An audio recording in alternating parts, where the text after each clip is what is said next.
हाय दोस्तों, कैसे हैं आप सभी। मैं डॉक्टर अनव्यास फिर से अपने यूट्यूब चैनल पर आप सभी का स्वागत कर रहा हूं और आशा कर रहा हूं सभी ठीक है, मस्त है, एंजॉय कर रहे हैं।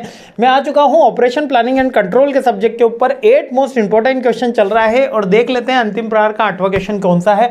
बहुत ही ईजी क्वेश्चन आ गया है वापिस से एक बार।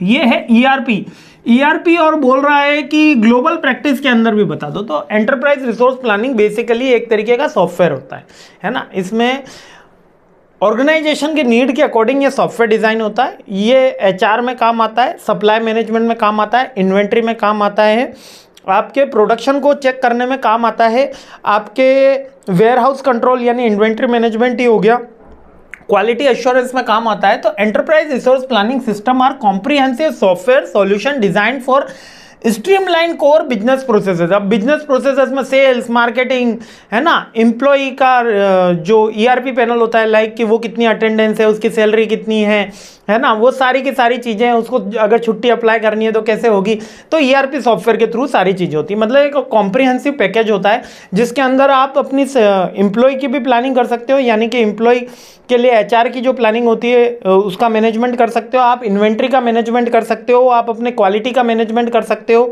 आप अपने प्रोडक्शन का मैनेजमेंट कर सकते हो, आप अपने coordinating, control, training and development की एक्टिविटीज़ का मैनेजमेंट कर सकते हो, ईच एंड एवरीथिंग। अब इसमें ग्लोबल प्रैक्टिस में बात करी जाए तो बेसिकली ये एक नीड हो गया है क्योंकि सस्टेनेबल एनवायरनमेंट के लिए और सस्टेन करने के लिए वर्ल्ड इकोनॉमी के अंदर या वर्ल्ड फोरम पे ईआरपी जरूरी है। क्योंकि ये क्या करता है, ये ज़्यादा एफिशिएंसी प्रोवाइड कराता है, बेटर कंट्रोल देता है, बेटर प्लानिंग की अपॉर्चुनिटी प्रोवाइड कराता है, बेटर रिसोर्स ऑप्टिमाइजेशन हो सकता है, कॉस्ट इफेक्टिव होता है, ठीक है, ये ईआरपी और यूजर फ्रेंडली भी होता है। तो बेसिकली अगर देखा जाए तो अगर ग्लोबल एस्पेक्ट में अपन को लिखना है तो स्टैंडर्डाइज्ड होता है ना, यूजुअली मल्टी साइट्स ऑपरेटिव होता है। कि जैसे कि आप ये मान लीजिए कि मैंने जयपुर से एंट्री करी तो लखनऊ से कोई बच्चा उस एंट्री को देख सकता है और रियल टाइम में मॉडिफाई कर पाता है ना, कि इस यूनिट ने इतना प्रोडक्शन कर दिया, इस यूनिट का इतना प्रोडक्शन बाकी है और प्रोडक्ट अभी कहाँ पर है।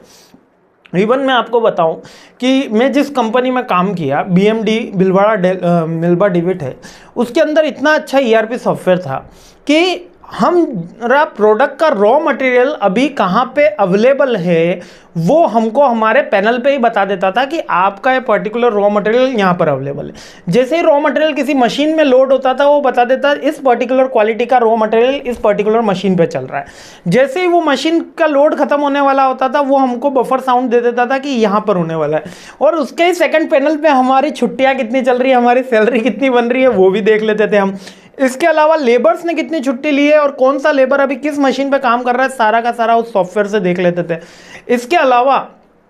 इसके अलावा जितने इन्वेंट्री के ऑर्डर्स गए, जितने मार्केटिंग के ऑर्डर गए, यदि आपके पास लॉगिन आईडी पासवर्ड है तो आप सब कुछ चीज़ें एक्सेस कर पाते थे। वो होता है मल्टी साइट से। अब ये हमारी साइट का होता ही था, लेकिन जो हम फ्रांस से अगर जो टाइप था हमारी कंपनी का, मतलब फ्रांस की कंपनी में काम करते थे हम, ठीक है, थोड़ी सी कह सकते हो कि मल्टी एमएनसी थी जिसमें हम काम करते थे, तो हम वहाँ के भी देख लेते थे कि वहाँ पर अभी कितना प्रोडक्शन हुआ है। इसके अलावा जो उसकी डिफरेंट यूनिट्स थी वहाँ पर भी हम देख पाते थे। तो ये मल्टी साइट्स में करता था। तो बेसिकली ग्लोबलाइज्ड है, एफिशिएंटली देता था, कॉस्ट इफेक्टिव है, रिसोर्स एलोकेशन में हेल्प करता है। तो ईआरपी सॉफ्टवेयर के एडवांटेजेस आपसे पूछे, डिसएडवांटेज तो इसका कुछ होता नहीं है क्योंकि ये हमेशा हेल्प ही करता है ना। इंटीग्रेटेड होता है, टाइम मैनेजमेंट पर वर्क करता है, क्विक होता है, सिक्योरिटी एक कंसर्न आप अगर इसका डिसएडवांटेज में लिखो तो ये हो सकता है। इंटीग्रेट कर लेते थे हम इसको ग्लोबल सप्लाई चेन मैनेजमेंट से। लैंग्वेज इसके अंदर वेरियस थी, है ना, जैसे उसके अंदर सेकंड लैंग्वेज फ्रांस की भी आती थी और इंग्लिश यूजेज थी, हिंदी नहीं थी। डेटा सिक्योरिटी की बात होती है और हम स्केल कर पाते हैं, यानी कि अगला अगर हमको सॉफ्टवेयर लेना हो या हमको हमारी प्लानिंग बढ़ानी हो तो हम उस सॉफ्टवेयर की हेल्प से और प्रोडक्शन की प्लानिंग बेटर कर पाते थे। तो बेसिकली ईआरपी सॉफ्टवेयर क्या होता है और उसके मेजर एडवांटेजेस क्या हैं और ग्लोबल सप्लाई चेन या ग्लोबल एनवायरनमेंट में ईआरपी सॉफ्टवेयर क्यों जरूरी है, यही 3 क्वेश्चन बनते हैं। तीनों क्वेश्चन के जवाब अब आप लिख पाओगे, इतना मेरे को लगता है, इतना आप एलिजिबल हो गए हो, इतने आप कैपेबल हो गए हो, तो आराम से आप ये तीनों सवालों के जवाब लिख दोगे, क्योंकि तीनों का सवालों का जवाब एक ही है।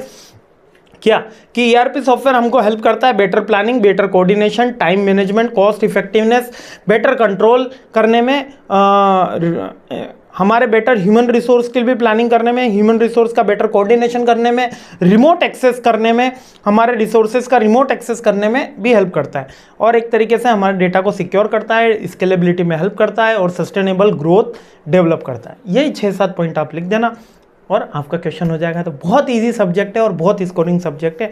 आगे बढ़ते हैं और अपनी ये सीरीज़ आगे बढ़ाते हैं। जय हिंद।